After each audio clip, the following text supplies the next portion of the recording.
Welcome. If you want to get live fluid wallpaper on your SHARP Aquos Sense2, at the first you have to go for the settings, next tap on the search pool and type Magic Fluids.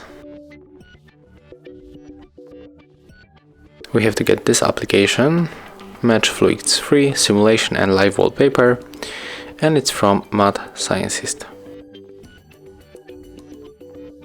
Click Open. Tap, we got it, click right here, then set as a live wallpaper, move on the settings icon,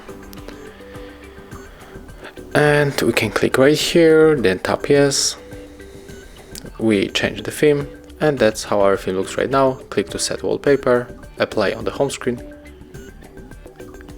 and as you can see right now, here it is. So thank you guys for watching, leave thumbs ups, comments, and subscribe to our channel. See ya!